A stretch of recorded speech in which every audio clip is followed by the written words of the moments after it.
Assalamualaikum warahmatullahi wabarakatuh. Perkenalkan, nama saya Aris Wahyudi. Jadi di sesi kali ini saya ingin mempresentasikan tugas dari mata kuliah Cloud Computing yang dibimbing oleh Bapak Muhammad Ikhwani Saputra Eskomemkom. Jadi di ujian akhir semester ini beliau memberikan beberapa soal. Jelaskan, yang pertama itu ada jelaskan istilah di bawah ini software as a service, utility computing, dan integrated network. Jadi, SaaS adalah model layanan cloud di mana perangkat lunak disediakan oleh penyedia layanan melalui internet. Pengguna tidak perlu menginstal atau mengelola perangkat lunak tersebut di perangkat mereka sendiri. Contohnya adalah Google, Workspace, Microsoft 365, Salesforce. Pengguna hanya perlu membayar berdasarkan penggunaan atau berlangganan. Kemudian ada utility computing, adalah model layanan cloud di mana sumber daya komputasi seperti penyimpanan, pemrosesan, bandwidth disediakan sebagai layanan yang dapat diukur mirip dengan utilitas publik seperti listrik dan air. Pengguna hanya membayar sesuai dengan penggunaan mereka. Contohnya adalah Amazon Web Service dan Microsoft Azure. Integrated Network merujuk pada jaringan yang terintegrasi di mana berbagai komponen jaringan seperti server, storage, dan aplikasi bekerja bersama secara harmonis untuk menyediakan layanan yang efisien dan terorganisasi. Dalam konteks cloud computing, jaringan terintegrasi memungkinkan komunikasi yang lancar antara berbagai layanan cloud, baik itu privat, publik, ataupun hybrid. Yang kedua itu tugasnya adalah jelaskan dan gambarkan arsitektur network dari hybrid cloud computing. Jadi ada user, kemudian dia bisa menggunakan VPN, kemudian ke data center. Nah, kemudian dari data centernya itu bakalan ke public cloud. Nah, itu secara gambarannya.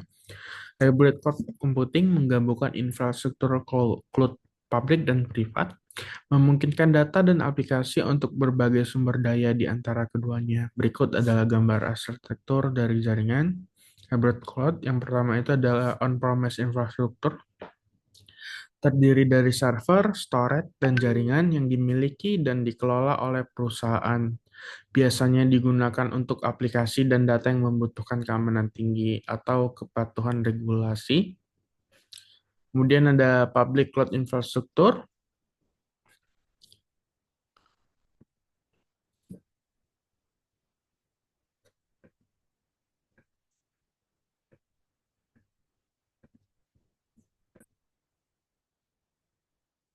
Oke, yang kedua itu adalah public cloud infrastruktur disediakan oleh penyedia cloud seperti AWS, Google Cloud, dan Azure, digunakan untuk aplikasi dan data yang membutuhkan skalabilitas tinggi atau biaya yang lebih rendah. Ketiga ada hybrid cloud management layer. Lapisan ini mengolah integrasi antara cloud privat dan publik, termasuk alat untuk orkestrasi, manajemen sumber daya, dan keamanan. Yang keempat ada network connectivity. Koneksi antara cloud privat dan publik biasanya dilakukan melalui VPN, Virtual Private Network, atau koneksi dedicated seperti MPLS, Multi Protocol Label Switching. Koneksi ini memastikan keamanan dan kecepatan transfer data antara kedua lingkungan.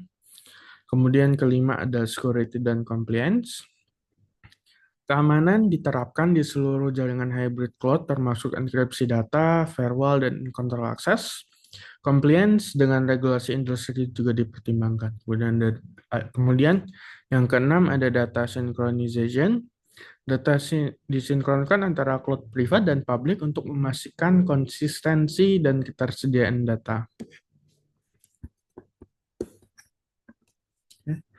Yang ketiga, beberapa faktor yang bisa kita lihat dalam implementasi cloud computing di seluruh dunia bisa dibilang berhasil diimplementasikan di sebuah perusahaan, menjadikan perusahaan dapat menekan cost dan sistem perkembangan suatu perusahaan akan naik. Ada 4 faktor yang berpengaruh dalam implementasi cloud computing, sebutkan dan jelaskan. Jadi, ada 3 faktor. Yang pertama itu keamanan pastinya. Keamanan data dan aplikasi adalah faktor kritis. Perusahaan harus memastikan bahwa data mereka aman dari ancaman seperti kebocoran data, serangan cyber, dan akses yang tidak sah. Kemudian penyedia cloud harus menawarkan fitur keamanan seperti enkripsi, firewall, kontrol akses yang ketat. Kemudian adalah ketersediaan dan keandalan, availability dan reliability. Cloud computing harus menyediakan layanan yang tersedia 24/7 dengan downtime minimal. Penyedia cloud harus memiliki sistem redundansi dan backup untuk memastikan keandalan layanan. Kemudian ada skalabilitas. Cloud computing harus mampu meningkatkan pertumbuhan beban kerja dan permintaan sumber daya yang meningkat. Skalabilitas memungkinkan perusahaan untuk menambahkan atau mengurangi sumber daya sesuai kebutuhan tanpa menunggu operasional. Keempat, ada biaya. Salah satu alasan utama beralih ke cloud adalah untuk mengurangi biaya infrastruktur IT. Perusahaan harus memilih model pembayaran yang sesuai, pay as you go atau subscription, dan memastikan bahwa biaya tidak melebihi anggaran. Empat adalah keuntungan dan kerugian virtualisasi dan cloud computing. Jadi yang pertama itu kalau cloud computing ada efisiensi biaya, skalabilitas, fleksibilitas, keandalan, keamanan, pemulihan bencana, hijau, green IT, atau sustainability. Kemudian adalah inovasinya. Kemudian jika kerugiannya itu yang pertama ketergantungan pada penyedia. Jadi kalau penyedianya down, maka aplikasi kita atau service kita bakalan mati. Yang kedua adalah masalah keamanan. Meskipun cloud menawarkan keamanan, resiko kebocoran data dan serangan siber tetap ada.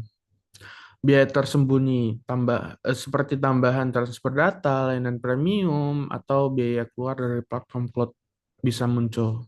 Ya. Mungkin itu aja dari saya. Sekian. Assalamualaikum warahmatullahi wabarakatuh.